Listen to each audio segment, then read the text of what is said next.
नमस्कार दोस्तों, स्वागत है आपका अपने YouTube channel Binu education point में। दोस्तों, बिहार पुलिस भर्ती 2026 बहुत महत्वपूर्ण है। 2026 में जो बिहार पुलिस कांस्टेबल है, चाहे अलग अलग डिपार्टमेंट में है, बिहार पुलिस करके खास करके बहुत इंपॉर्टेंट है, जिसमें आपको अति महत्वपूर्ण है मद्य निषेध और जो कक्षपाल का एग्ज़ाम है ये आपको, क्योंकि इसका एग्ज़ाम आपको जून में है, ये आपको फिक्स कर दिया गया है। मतलब आपके पास पुनः आपको 3 महीना का समय दिया गया है, 90 दिन का समय है।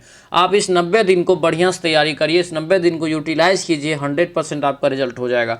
ठीक है, आज हम लोग प्रैक्टिस सेट नंबर 8 लगाएंगे। ठीक है, मद्य निषेध और कक्षपाल के लिए 8वां प्रैक्टिस सेट लगाएंगे। इसका कटअप जो है 60 आपको जिसका भी आ जाएगा इस सेट में, तो समझिए अच्छा सा तैयारी है। ठीक है, ध्यान रखेंगे। इसका PDF आपको जो है आपके बैच का जो टेलीग्राम चैनल है उसमें आपको एक दिन पहले दे देते हैं, तो सभी लोग जो है टेलीग्राम से वो PDF डाउनलोड करके बैच वाला टेलीग्राम में उसको जो आप बना के फिर आएंगे, क्लास करेंगे तो और मज़ा आएगा, सभी क्वेश्चन समझ में आएगा। ठीक है, ध्यान रखेंगे दोस्तों। जो भी बैच अभी तक नहीं लिए हैं तो बैच अपना ले लीजिएगा। ये नंबर आपको यहाँ पर दे दिए हैं, अभी सुनहरा ऑफर है होली का। ठीक है, यहाँ पे आपको नंबर 9787 ये नंबर पे आप कॉल या व्हाट्सएप मैसेज करके आप जो है जानकारी प्राप्त कर सकते हैं। ठीक है, तो चलिए दोस्तों, इस क्लास को शुरू से अंतिम तक करिएगा, तभी जाके आपको एक एक क्वेश्चन समझ में आएगा। बहुत अति महत्वपूर्ण क्वेश्चन इसमें सेट किए हैं। ठीक है, तो चलिए दोस्तों क्लास को शुरू करते हैं। क्लास को शुरू करने से पहले जो भी इस चैनल पर नए हैं, चैनल को जरूर सब्सक्राइब कर लीजिएगा और इस वीडियो को सभी लोग लाइक कर दीजिएगा। लास्ट में जरूर बताइएगा कि ये क्लास आप लोगों को कैसा लगा। तो चलिए दोस्तों, आज के इस क्लास को हम लोग यहाँ पर शुरू करते हैं। तो चलिए यहाँ पे दोस्तों क्लास को हम लोग शुरू करते हैं। पहला यहाँ पे प्रश्न देखिए क्या पूछा जा रहा है कि बग बग होना मुहावरे का अर्थ कौन सा है, ये बताइए। बग बग होना मुहावरे का अर्थ यहाँ से बताना है। ये आपका हो जाएगा अति प्रसन्न होना। आंसर क्या होगा, तो ये सी आपका राइट आंसर होगा। अति प्रसन्न होना यहाँ से याद रखना इंपॉर्टेंट रहेगा। प्रेम सागर शब्द में कौन सा समास है, अगला क्वेश्चन है। प्रेम सागर शब्द में कौन सा समास है ये बताना है। तो ये हो जाएगा आपको तत्पुरुष समास, यानी ऑप्शन बी इसका राइट आंसर होगा। तत्पुरुष समास यहाँ से आपको याद रखना इंपॉर्टेंट रहेगा। तत्पुरुष समास में जैसे बनवास आ गया, ठीक है, महाकवि आ गया, बलहीन आ गया, ये सभी आपको तत्पुरुष समास के ही उदाहरण है, ध्यान रखना। ठीक है, अगला क्वेश्चन यहाँ पर है कि पीपर पात सरिस मन डोला का दोस्तों जो है अलंकार बताना है। इसमें कौन सा अलंकार है, तो इसमें हो जाएगा उपमा। क्या होगा ये, उपमा, यानी आंसर ये ए आपका राइट आंसर होगा। उपमा यहाँ से आपको ध्यान रखना है। ठीक है, अगला क्वेश्चन यहाँ पर है कि इनमें से देहाती दुनिया उपन्यास के लेखक कौन है। देहाती दुनिया उपन्यास के लेखक इसमें से कौन है, तो ये हो जाएगा आपको शिव पूजन सहाय, यानी ऑप्शन क्या होगा, बी हो जाएगा शिव पूजन सहाय। यहाँ से दोस्तों याद रखेंगे। ठीक है, अगला क्वेश्चन यहाँ पर दिया है कि दिए गए वाक्य में किस प्रकार का जो है पुरुषवाचक सर्वनाम है, ज्ञात करिए। ठीक है, नीचे में वाक्य है आपके आने से मुझे बहुत खुशी हुई। अब बताइए इसमें कौन सा पुरुषवाचक सर्वनाम है। राइट आंसर क्या होगा 5 का, तो हो जाएगा आपको उत्तम पुरुष, यानी ऑप्शन बी इसका करेक्ट आंसर हो जाएगा। अगले क्वेश्चन पे आते हैं कि संधि विच्छेद यहाँ पर करना है किसका, श्रावण का संधि विच्छेद क्या होगा, तो ये आपका हो जाएगा स्रोजर अन्न। आंसर ये सी इसका करेक्ट आंसर होगा। अगला क्वेश्चन दिया है कि दिए गए विकल्प में फूल शब्द का जो है समानार्थी बताइए। फूल जो होता है उसका समानार्थी यहाँ से आपको बताना है। राइट आंसर विकल्प में सुमन जो है एक फूल का ही क्या है, समानार्थी है। जैसे पुष्प हो गया, सारंग हो गया, गुल हो गया, कुसुम, ये सभी आपको क्या है, तो फूल का ही जो है पर्यायवाची शब्द या समानार्थी शब्द, ध्यान रखना। ठीक है, आगे बढ़ते हैं। दिए गए शब्द का विलोम चुने। तो यहाँ पर क्या है, स्थूल है। स्थूल का यहाँ से विलोम क्या होगा, तो ये हो जाएगा आपको सूक्ष्म, यानी ऑप्शन डी इसका करेक्ट आंसर हो जाएगा। अगला क्वेश्चन दिया है कि सिलेक्ट द इनकॉरेक्टली स्पेल्ड, कौन से यहाँ पर इनकॉरेक्ट स्पेल्ड है ये बताना है। 9 का राइट आंसर क्या होगा, तो ये बी हो जाएगा एल्युमिनियम। ठीक है, यानी आंसर बी इसका राइट आंसर होगा, एल्युमिनियम यहाँ से याद रखेंगे। दिया है कि form a word by adding ance as a suffix. Right answer 10 का क्या होगा, तो हो जाएगा आपको एक्सेप्ट, यानी ऑप्शन नंबर डी हो जाएगा एक्सेप्ट, यहाँ से आपको ध्यान रखना है। अगला क्वेश्चन दिया यहाँ पर है कि select the most appropriate synonym of the given words. Interfere का यहाँ पर बताना है। ठीक है, तो 11 का राइट आंसर ये डी हो जाएगा आपका, ऑब्स्ट्रक्ट हो जाएगा, ऑप्शन नंबर डी इसका करेक्ट आंसर हो जाएगा। अगले क्वेश्चन पे आते हैं। दिया है कि most appropriate meaning of given items, the lion share, right answer क्या होगा, तो ये आपको हो जाएगा डी, द लार्जेस्ट जो है पोर्शन, आंसर डी इसका करेक्ट आंसर हो जाएगा। आगे बढ़ते हैं, select the most appropriate synonym, फिर से दिया है रिलीज का, रिलीज का सामान्य हो जाएगा यहाँ से फ्री, यानी आंसर बी हो जाएगा। अगला क्वेश्चन है एंटोनिम यानी उल्टा बताना है किसका, तो फास्टेन का, फास्टेन का उल्टा हो जाएगा यहाँ से रिलीज, यानी ऑप्शन ए इसका करेक्ट आंसर हो जाएगा। अगले क्वेश्चन पे आते हैं, दिया यहाँ पर है कि select the option that express the given sentence in passive voice, ठीक है। दिया यहाँ पर है the teacher told the students to stand in a queue, right answer क्या होगा, तो ये आपको बी हो जाएगा, ठीक है, यानी the student were told to stand in a queue by the teacher, यानी ऑप्शन नंबर बी इसका करेक्ट आंसर हो जाएगा। अगले क्वेश्चन पे आते हैं, दिया है कि निम्न में से किस प्रकार के प्रतिबिंब जो है पर्दे पर प्राप्त किए जा सकते हैं, किस प्रकार के प्रतिबिंब को पर्दा पर प्राप्त किया जा सकता है ये बताना है, तो ये हो जाएगा आपको सी, 1 2 जो है आपको दोनों हो जाएगा, यानी कि वास्तविक बड़ा और वास्तविक छोटा, आंसर सी इसका करेक्ट आंसर हो जाएगा। अगला क्वेश्चन यहाँ पर है कि निम्नलिखित में से कौन सा जीव समूह पर्यावरण को स्वच्छ रखने में सहायक होता है, ये बताइए। तो ये जो राइट आंसर होगा क्या होगा 17 का, तो ये होगा आपको जो है जीवाणु और कवक, यानी ऑप्शन नंबर डी इसका राइट आंसर होगा, जीवाणु और कवक, यहाँ से ध्यान रखेंगे। आगे बढ़ते हैं, वह प्रक्रिया जिसके द्वारा जल रिस कर भूमि में प्रवेश करता है क्या कहलाती है, तो इसे जो कहते हैं क्या कहते हैं ये बताना है, तो ये हो जाएगा आपको अंतः जो है स्वेदन, यानी आंसर बी इसका राइट आंसर होगा। अगला क्वेश्चन यहाँ पर दिया है कि निम्नलिखित जो है असंतुलित समीकरण द्वारा निर्दिष्ट किए अनुसार प्रकाश संश्लेषण की प्रक्रिया में क्रमशः कितने जल और आपको जो है कार्बन डाइऑक्साइड अणु भाग लेते हैं प्रकाश संश्लेषण की क्रिया में, तो ये हो जाएगा आपको सी। ये याद रखना है दोस्तों, यहाँ पर जो है आपको क्या होता है, जो है जल जो होता है 6 और आपको जो कार्बन डाइऑक्साइड होता है ये भी आपको 6 होता है, ठीक है, यानी ऑप्शन सी इसका करेक्ट आंसर हो जाएगा। अगला क्वेश्चन दिया है कि कार्बन के इलेक्ट्रॉनिक विन्यास में शामिल कोषों की कुल संख्या कितनी होती है, ठीक है। तो यहाँ पर क्या है, कार्बन है, तो कार्बन का जो दोस्तों यहाँ पर 6 होता है, तो इसको लिखेंगे तो 1s2 2s2, ठीक है, और 2p2 लिखेंगे ना, तो यहाँ पे टोटल होगा कितना, तो ये 2 गो हो जाएगा, यानी आंसर ये डी इसका करेक्ट आंसर हो जाएगा। अगला क्वेश्चन है कि वृक्कों में मूत्र के निर्माण में शामिल दी गई 3 प्रक्रियाओं का सही अनुक्रम निम्न विकल्प में से बताइए। देखिए इसका जो राइट आंसर होगा क्या होगा, तो ये बी हो जाएगा, यानी कि जो है निस्दयन, उसके बाद जो है चयनात्मक, पुनः अवशोषण और निष्कासन, ठीक है। अगला क्वेश्चन है कि एक अभिसारी लेंस से 25 सेंटीमीटर की दूरी पर रखी गई वस्तु लेंस से 30 सेंटीमीटर की दूरी पर वस्तु का वास्तविक उल्टा प्रतिबिंब निर्मित होता है, लेंस द्वारा उत्पन्न आवर्धन किसके बराबर होगा ये बताना है। तो ये जो होगा दोस्तों ये आपको सी हो जाएगा -6/5, ऑप्शन नंबर सी इसका करेक्ट आंसर हो जाएगा। आगे बढ़ते हैं, दिया है कि किसी दिए गए प्रतिरोध जैसे आर को 2 बराबर भागों में काटा जाता है, प्रत्येक भाग का प्रतिरोध यहाँ पर आपको ज्ञात करना है, प्रत्येक भाग के प्रतिरोध को ज्ञात करना है, तो ये सब आपको बताए हैं, क्या होगा ये R/2 हो जाएगा, ठीक है। अगला क्वेश्चन है कि चुंबकीय क्षेत्र के अंदर स्थित धारावाही चालक पर लगने वाले बल का निर्धारण करने के लिए इनमें से किस नियम का प्रयोग किया जाता है, इनमें से किस नियम का प्रयोग करते हैं, तो ये हो जाएगा फ्लेमिंग के बाएं हाथ का नियम, यानी ऑप्शन बी इसका राइट आंसर होगा, बी यहाँ से आपको जो है ध्यान रखना है, ठीक है। अगला क्वेश्चन यहाँ पर दिया है कि एक मैग्नीशियम रिबन ऑक्सीजन में एक चमकदार लो के साथ जलता है, एक सफ़ेद पदार्थ जो है एक्स में परिवर्तित हो जाता है, एक्स क्या है ये बताइए।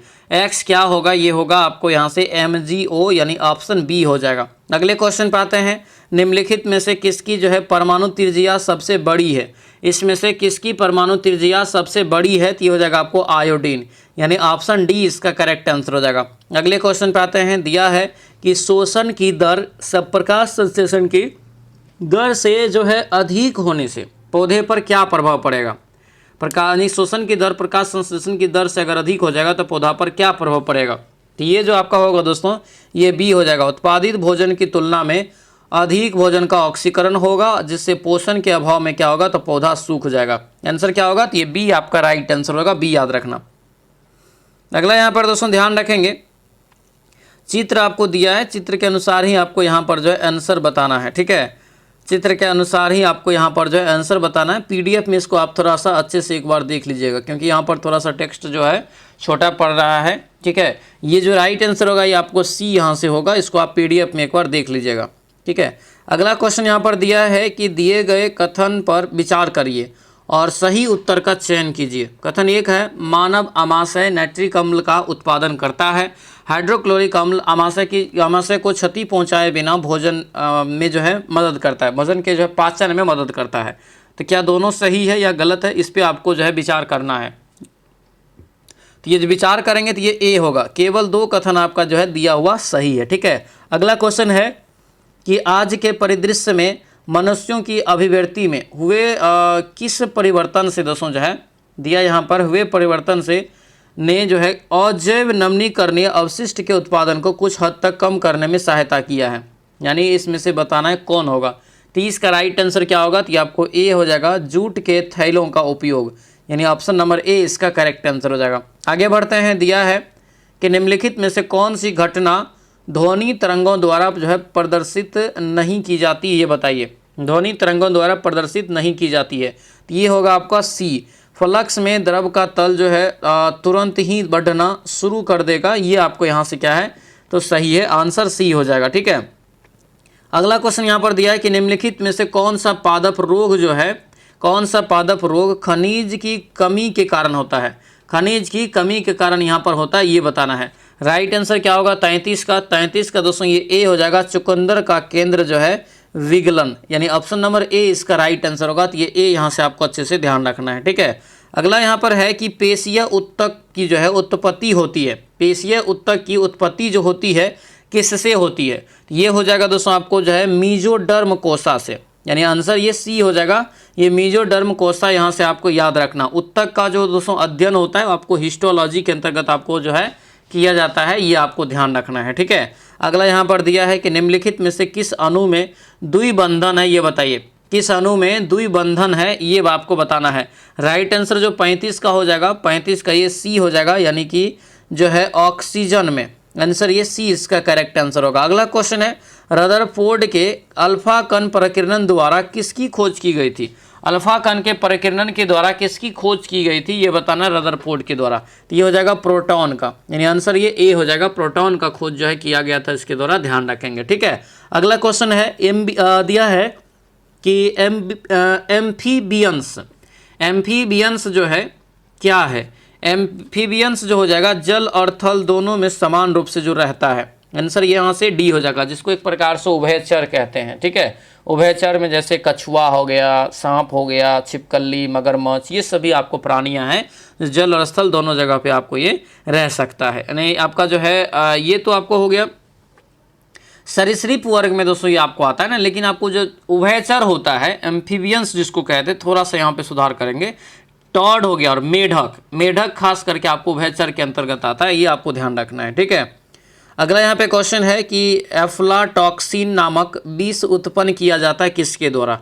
एफ्लाटॉक्सिन नामक विष जो उत्पन्न किया जाता है, याद रखना 38 का राइट आंसर ये सी हो जाएगा, ये फंगस के माध्यम से, आंसर सी होगा। सर्वप्रथम किसने जो है कृत्रिम रेडियोधर्मिता को उत्पन्न किया, किसने जो है रेडियोधर्मिता को उत्पन्न किया, तो आपको हेनरी बैकुरल हो जाएगा, यानी ऑप्शन सी इसका राइट आंसर होगा, सी याद रखेंगे, ठीक है। आगे बढ़ते हैं, सूर्य की असीमित ऊर्जा का स्रोत क्या है। सूर्य की असीमित ऊर्जा का स्रोत बताना है, तो ये हो जाएगा नाभिकीय संलयन, आंसर क्या होगा, तो ये बी हो जाएगा, नाभिकीय संलयन यहाँ से याद रखेंगे। तंबाकू में उपस्थित जो है अल्कोलाइड होता है, ये क्या बताइए, तो ये जो आपका हो जाएगा सी होगा निकोटीन, यानी ऑप्शन नंबर सी होगा निकोटीन, दोस्तों यहाँ से आपको ध्यान रखना है, ठीक है।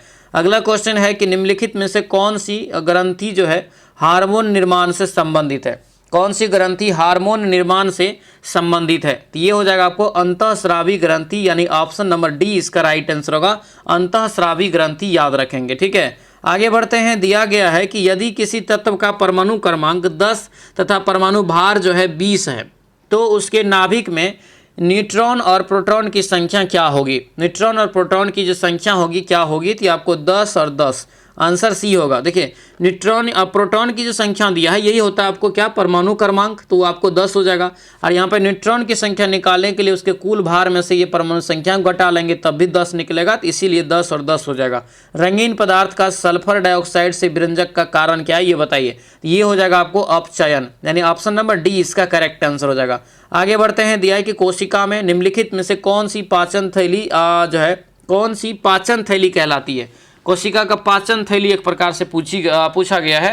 राइट आंसर क्या होगा, तो ये आपको हो जाएगा डी, लाइसोसोम। ठीक है, आत्महत्या की थैली जिसको बोलते हैं लाइसोसोम, यहाँ से आपको जो है ध्यान रखना इंपॉर्टेंट रहेगा। ठीक है, अगला यहाँ पे सभी लोग हैं ध्यान रखेंगे दोस्तों, ये प्रहार बैच है जो नई वैकेंसी की तैयारी कर रहे हैं, तो अभी से आप तैयारी में लग जाइए, जुड़ जाइए हमारे जो है प्रहार बैच 2.0 से। ठीक है, ये बैच नहीं, आपकी नौकरी को जो है सपना पूरा करने वाला ये जो है एक बेहतरीन बैच है। ठीक है, यानी नौकरी है समझिए आपका ये, यहाँ से 100% सफलता मिलेगा। ये नया बैच है, अभी शुरू हुआ है, आपको जो है ठीक है तभी बैच को ज्वाइन कर लेंगे। और यहाँ पर एक बेस्ट ऑफर आपको दिया जा रहा है, होली तक आपको जो है 12 बजे रात तक 149 रुपया में बैच आपको मिल जाएगा। ठीक है, तो बैच अपना ले करके तैयारी करेंगे तो एक जगह बढ़िया से तैयारी करेंगे तो 100% सफलता होगा, और हम आपको ये सफलता दिलाएंगे, आपको ध्यान रखना है। इसमें लाइव क्लास डेली मिलेगा, रिकॉर्डेड अवेलेबल रहेगा, जब मन होगा आप देख सकते हैं, PDF क्लास नोट्स मिल जाएगा। ठीक है, उसके बाद जो है सब्जेक्ट वाइज टेस्ट की व्यवस्था हो जाएगा, टेस्ट और 15 फुल लेंथ टेस्ट भी मिलेगा, और हैंड रिटेन नोट्स भी आपको इसमें मिलेगा। ये सारा चीज़ की व्यवस्था आपको इसमें जो है किया गया है, ध्यान रखेंगे। तो जो भी अभी तक ये बैच से नहीं जुड़े हैं जुड़ जाइएगा, इसमें करंट अफेयर है, उसके बाद लुसेंट का जो है क्लास हो गया, फिर आपको NCERT का क्लास, हर चीज़ आपको इसमें फ्री में मिल जाएगा। ठीक है, तो सब लोग इस बैच से अपना जुड़ जाएंगे, ये ऑफर आपको सीमित समय तक है, ध्यान रखना। ऐप लोड कर लीजिएगा, ऐप का लिंक आपको इस वीडियो के डिस्क्रिप्शन बॉक्स में दिया हुआ है, या तो इस नंबर पे आप हमें कॉल या व्हाट्सएप मैसेज करके भी जानकारी प्राप्त कर सकते हैं। ठीक है, आगे यहाँ पर है बिहार SSC के लिए दोस्तों जो है 26,000 प्लस पोस्ट हो गया है, कर्मचारी बैच जो कि आपको ये 2026 में के लिए अभी शुरुआत हो चुका है, इसका भी एग्जाम का डेट आपको जुलाई में दे दिया है।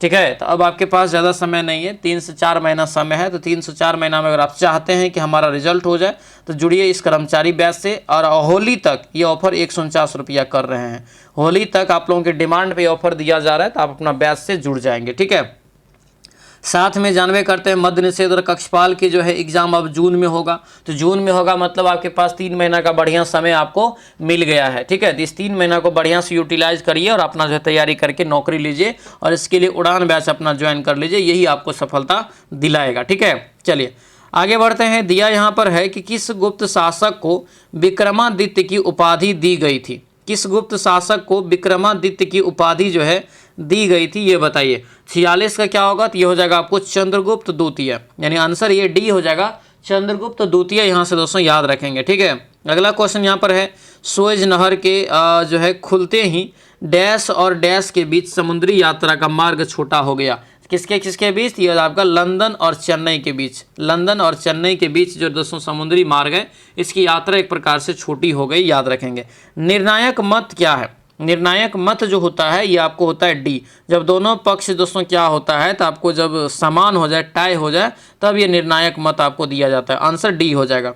अगला यहाँ पे क्वेश्चन है कि भारतीय संविधान की अनुसूची 6 में किन किन राज्यों को शामिल किया गया। अनुसूची 6 में एक विशेष प्रावधान इसको दिया गया है, तो इसमें जो टोटल है, टोटल 4 राज्यों को इसमें शामिल किया गया है, असम, मेघालय, त्रिपुरा और मिजोरम। ठीक है, तो देख लीजिए ऑप्शन ए में है, एक राइट आंसर हो जाएगा। अगला क्वेश्चन है, असहयोग आंदोलन प्रारंभ होने का कारण क्या है।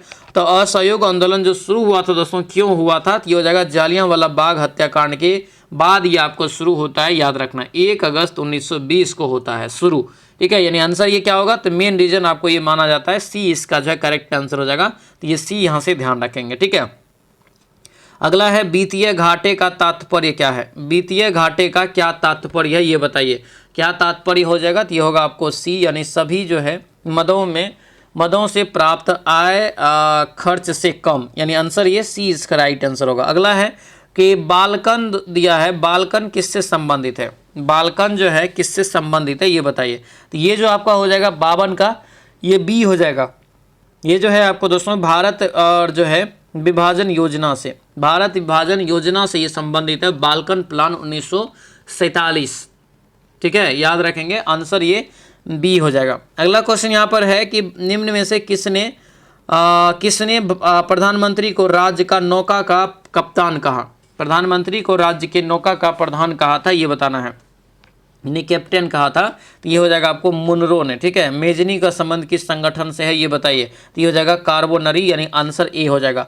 दिया यहाँ पर है कि किसे आधुनिक भारत का जनक कहा जाता है? किसको यहाँ पर आधुनिक भारत का जनक कहा जाता है ये बताइए। तो ये हो जाएगा आपको राजा राम मोहन राय, यानी ऑप्शन सी इसका राइट आंसर होगा। सी यहाँ से याद रखना है। ठीक है, इसे जो दोस्तों नव प्रभातकालीन तारा भी कहा जाता है। ये क्वेश्चन एक बार पूछा गया है।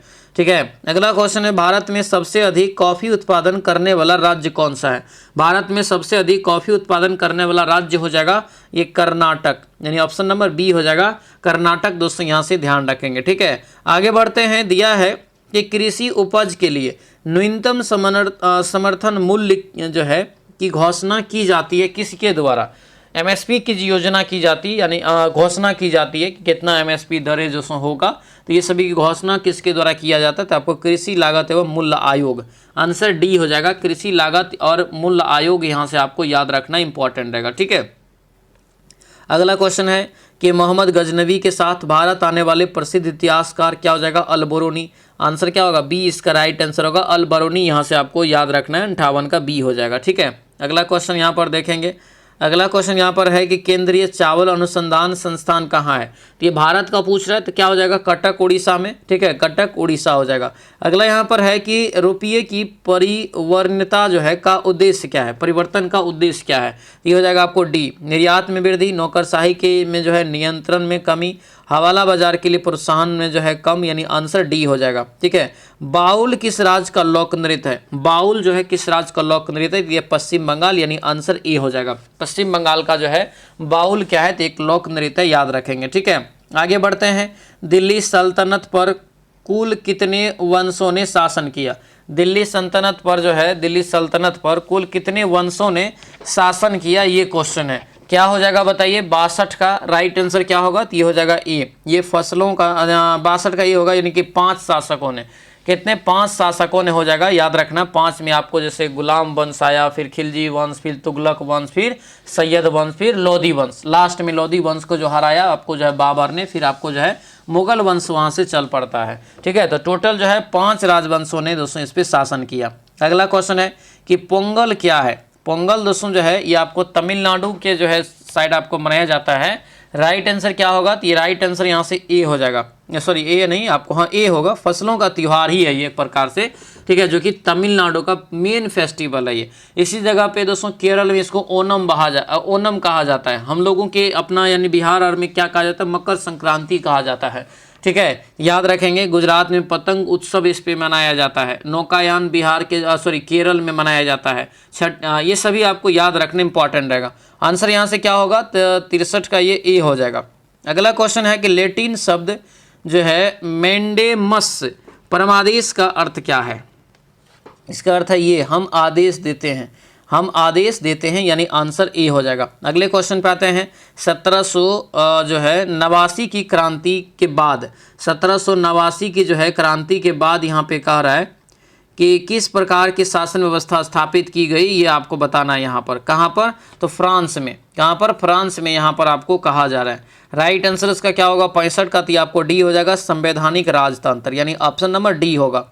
अगला क्वेश्चन है भारत में हरित क्रांति किस दशक में हुई थी, ये बताइए। भारत में हरित क्रांति किस दशक में हुई थी, ये बताना है। तो ये हो जाएगा आपको जो है 1960 के दशक में, यानी option number B right answer होगा। बी याद रखेंगे। ठीक है, अगला क्वेश्चन है कि प्रत्यक्ष लोकतंत्र सरकार का एक ऐसा तंत्र है जिसमें क्या होता है? तो जिसमें दोस्तों आपको जो है बी होगा, यानी लोग अपने प्रतिनिधियों का सीधा निर्वाचन करते हैं, यानी ऑप्शन नंबर बी जो है करेक्ट आंसर हो जाएगा। आगे बढ़ते हैं। निम्न में से कौन सा दबाव जो है समूह का प्राथमिक उद्देश्य है? ठीक है, दबाव समूह का प्राथमिक उद्देश्य यहाँ से होगा आपको सी, नीतिगत निर्णय को प्रभावित करने के लिए सरकार द्वारा दबाव डालना, यानी आंसर ये सी इसका करेक्ट आंसर हो जाएगा। आगे बढ़ेंगे। दिया है कि प्रथम ओलंपिक खेल जो है कब आयोजित किए गए, ये बताइए। पहला ओलंपिक खेल का जो आयोजन हुआ था 1776 में दोस्तों ये आपका हुआ था, यानी आंसर ए हो जाएगा। 1776 याद रखना, ये आपको एथेंस यूनान में आपको ये हुआ था, शुरुआत इसकी याद रखेंगे। ठीक है, आगे बढ़ते हैं। दिया है कि इंडिया विंस फ्रीडम पुस्तक के लेखक कौन है? तो इसके लेखक कौन हो जाएगा? तो ये आपका होगा बी, मौलाना अबुल कलाम आज़ाद, यानी ऑप्शन बी इसका करेक्ट आंसर हो जाएगा। अगले क्वेश्चन पे आएंगे, महरौली के लौह स्तंभ का जो है नाम उत्कीर्ण है, तो ये जो आपका होगा डी हो जाएगा चंद्र। क्या होगा? ये चंद्र नाम दोस्तों जो है उत्कीर्ण है, याद रखना। हालांकि ये जिसके संस्था यहाँ से जो आपको पूछा जाता है कि चंद्र शब्द जो है चंद्रगुप्त द्वितीय के लिए हुआ है, ये जो चंद्र है चंद्रगुप्त द्वितीय के लिए ही हुआ है। आपको महरौली का जो लौह स्तंभ है दिल्ली में स्थित है, आंसर ये डी हो जाएगा। ठीक है, चंद्रगुप्त द्वितीय के लिए आपको ये चंद्र होगा, खलिया चंद्र याद रखिएगा। ठीक है, तथा कथित कुप्रशासन के आधार पर किस गवर्नर जनरल ने मैसूर राज्य के जो है प्रशासन को ले लिया था, ये बताना है। ठीक है, राइट आंसर 72 का ये सी हो जाएगा, आपको जो है लॉर्ड विलियम बेंटिंग, आंसर ये सी करेक्ट आंसर हो जाएगा। अगला क्वेश्चन है कि चोल शासन के किसके लिए प्रसिद्ध है? चोल शासन व्यवस्था यहाँ पर पूछा जा रहा है। राइट आंसर क्या होगा? तो ये आपको जो है मेन रूप से 3 गो था, ग्राम शासन व्यवस्था, नटराज की मूर्ति, मंदिरों में गौपुरम के लिए। आंसर यहाँ से जो है ये ग्राम की हो जाएगा, नटराज की मूर्ति, और मंदिरों के गोपुरम, यानी आंसर ये हो जाएगा क्या? तो 1 2 4 ऑप्शन सी में है, सी इसका जो राइट आंसर होगा। ठीक है, चोल वंश का अंतिम राजा हुआ राजेंद्र तृतीय। ठीक है, इसका स्थापना किया था आपको किसने? तो विजयाला ने, तंजौर इसकी राजधानी है। ठीक है, जिम्बाब्वे देश जो है उसका पुराना नाम बताइए क्या है? तो जिम्बाब्वे देश का पुराना नाम जो हो जाएगा ये आपको दक्षिणी जो है रेडेसिया, दक्षिणी रेडेसिया के नाम से इसको पहले जानते थे, याद रखिएगा। दक्षिणी रेडेसिया आपको यहाँ से ध्यान रखना है। इसकी राजधानी हरारे है। ठीक है, हरारे। अगला है यहाँ पर, मेघालय एक पूर्णतः दोस्तों जनजाति राज्य है जिसमें निम्नलिखित जनजाति जो है निवास करती है। तो मेघालय के कई बार बताएं कि गारो, खासी, जयंतिया, पहाड़ भी है और जनजाति भी है। ठीक है, तो क्या हो जाएगा? गारो, खासी, जयंतिया, यानी ऑप्शन सी क्या होगा इसका करेक्ट आंसर हो जाएगा। अगला क्वेश्चन यहाँ पर है कि निम्नलिखित जो है 4 बाहरी आक्रमणों को आपको क्रम में सजाना है, कालक्रम में सजाना है। तो ये जो आपका होगा चंगेज खां जो है किया था 1221 में, इस ऑप्शन में सबसे पहले, ये हो जाएगा 1 नंबर पे। ठीक है, उसके बाद दोस्तों आपको जो करते हैं तैमूरलंग, ये करते हैं 1398 में। उसके बाद दोस्तों आपको जो है नादिर शाह, ये हो जाएगा 1739 में, और अहमद शाह अब्दाली आपको जो है क्या हो जाएगा? तो ये आपको 1748 में। तो राइट आंसर क्या होगा? तो 2 4 3 1 ऑप्शन नंबर सी में है। अगला क्वेश्चन यहाँ पर है, दक्षिणा पथपति की पदवी किसने जो है ग्रहण किया था? दक्षिणा पथपति की पदवी किसने जो है ग्रहण किया? 77 का ये हो जाएगा आपको सी, श्री जो है सतकर्णी प्रथम, यानी आंसर सी इसका राइट आंसर हो जाएगा। अगले क्वेश्चन पे आते हैं, निम्नलिखित में से एक समिति संसद की अस्थायी समिति नहीं है। कौन सा एक अस्थायी समिति नहीं है ये बताना है? तो ये आपको हो जाएगा डी, वित्त मंत्रालय की परामर्शदात्री समिति, यानी ऑप्शन नंबर डी इसका करेक्ट आंसर हो जाएगा। आगे बढ़ते हैं, निम्नलिखित पर विचार कीजिए, निम्नलिखित पर इसमें विचार करना है।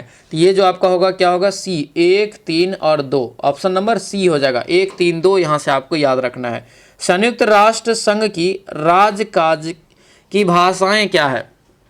संयुक्त राष्ट्र संघ की राजकाज की भाषा क्या है ये बताना है। क्या होगा बताइए? तो ये जो आपका हो जाएगा दोस्तों 80 का राइट आंसर, ये आपको बी होगा, अंग्रेजी और फ्रेंच, यानी ऑप्शन नंबर ये बी इसका करेक्ट आंसर हो जाएगा। अगला क्वेश्चन यहाँ पर है, मैथ का है, मैथ आप लोग बनाएंगे। ठीक है, मैथ का सॉल्यूशन आपको हम पीडीएफ में दे देंगे। पीडीएफ आपको पता होगा सभी लोगों को कि टेलीग्राम चैनल में आपको 1 दिन पहले दे देते हैं, यानी आपके बैच का जो टेलीग्राम चैनल है पेड ग्रुप का, उसमें आपको हम 1 दिन पहले दे देते हैं। तो सभी लोग जो है बना करके आएंगे और बढ़िया से क्लास करेंगे तो और समझ में आएगा। ठीक है, इसको बनाएंगे या आपको डी निकल जाएगा। अगला क्वेश्चन यहाँ पर है, इसको जो है बताना है एक्स यहाँ पर। ठीक है, मिनिमम, तो 82 का राइट आंसर ये बी निकल जाएगा, एक्स बराबर 2। इसको यहाँ पर बनाएंगे 10 स्क्वायर थीटा का जो मान निकलेगा तो ये आपको ए निकल जाएगा। अगला यहाँ पर है बहुलक, तो बहुलक तो जानबे करते हैं, इसमें जो ज़्यादा बार आया है, तो ज़्यादा बार कौन आया है? तो ये आपको हो जाएगा सी, 75 आया है। 2 परिमेय संख्या का योग -7 है, एक संख्या इसमें दिया है आपको -12/5, तो दूसरी संख्या निकालिए। तो क्लियर यहाँ पर है, -12/5 प्लस एक्स बराबर -7 निकल जाएगा यहाँ से मान, तो 85 का मान ये आपको डी निकल जाएगा। कितना? तो -4.3/5। अगला क्वेश्चन है, समीकरण का मूल ज्ञात करिए। इस समीकरण का मूल जो ज्ञात करेंगे तो आपको निकलेगा ये डी वाला, दिया है कि M और N और L तीन को आरेख में आपको सजाया है। ये आपको बहुत ईजी हो जाता है, इसको बनाइएगा सभी लोग बढ़िया से। दिया है यहाँ पर, और कह यहाँ पर कि सभी 3 खेलों में भाग लेने वाले कुल संख्या। तो 3 खेलों जो खेल रहा है, तब तो स्पष्ट दिख रहा है कि 6 जो है सभी खेल खेल रहा है। ओनली आपका ये ए होगा, यानी 6 गो विद्यार्थी होगा। ठीक है, अगला यहाँ पर है कि त्रिभुज का क्षेत्रफल ज्ञात करें, जबकि शीर्षांक आपको यहाँ पर इतना दिया गया है। तो इसको जो निकालेंगे तो ये आपको निकल जाएगा डी, ये आपको 0 निकलता है। दिया यहाँ पर है कि एक बॉक्स में 10 आम है, जिसमें 4 सड़ गए, एक साथ 2 आम के लिए है। यदि उनमें एक अच्छा है तो दूसरे जो है अच्छे होने की प्रायिकता क्या होगा? तो दूसरे अच्छे होने की प्रायिकता यहाँ से 1/3 निकलेगा। अगला यहाँ पे यादृक्ष आपको यहाँ पर निकलेगा, यादृक्ष प्रायिकता पे आपको बनेगा। अगला है किसी निश्चित राशि पर साधारण ब्याज मूलधन का इतना है। तो क्लियर है, उसका यहाँ पे दर और वर्ष समान है तो दर निकालिए, निकल जाएगा। दर यहाँ से निकलेगा कितना, 5/3% निकलता है। दिया यहाँ पे खबरों में रहा PM जो है उषा अभियान किससे संबंधित है? PM उषा अभियान दोस्तों हो जाएगा शिक्षा मंत्रालय से। अगला क्वेश्चन दिया है यहाँ पर कि किस भारतीय मूल के नेता ने सिंगापुर के राष्ट्रपति चुनाव के लिए क्वालिफाई किया? तो ये जो आपका होगा बी हो जाएगा, थर्मन जो है सनमुगरत्न हो जाएगा। ठीक है, यानी ऑप्शन नंबर बी इसका करेक्ट आंसर होगा। अगला है भारत के पहले 3D printed post office building का उद्घाटन किस शहर में किया गया? तो ये हो जाएगा आपको ए, यानी बेंगलुरु में। ठीक है, अगला क्वेश्चन है कि किस राज्य में एक हेल्प कार्यक्रम की शुरुआत हुई? तो ये जो आपका होगा डी हो जाएगा, क्या होगा, गुजरात हो जाएगा। हाल ही में लोकसभा सचिवालय ने किस नेता की जो है लोकसभा सदस्यता बहाल कर दी? तो क्या होगा ये? तो ये हो जाएगा बी, क्या होगा, राहुल गांधी, यानी आंसर बी इसका करेक्ट आंसर होगा। अगला क्वेश्चन यहाँ पर है कि नया सवेरा योजना किस किस केंद्रीय मंत्रालय द्वारा शुरू किया गया? नया सवेरा, तो नया सवेरा जो हो जाएगा क्या होगा, तो यहाँ से राइट आंसर ये ए हो जाएगा, क्या होगा, अल्पसंख्यक कार्यालय मंत्रालय। सेमीकंडक्ट यहाँ पर जो है कंडक्टर इकोसिस्टम के संयुक्त विकास के लिए भारत ने किस देश के साथ समझौता किया है? तो ये हो जाएगा आपको बी, यानी जापान ने किया है। ठीक है, अगला क्वेश्चन है कि ऑस्ट्रेलिया के किस शहर ने कॉमनवेल्थ गेम्स 2026 की मेजबानी करने का फैसला लिया है? ये क्या होगा, तो आपको विक्टोरिया हो जाएगा। ठीक है, किस शहर में भारत की पहली ड्रोन पुलिस यूनिट जो है लॉन्च किया?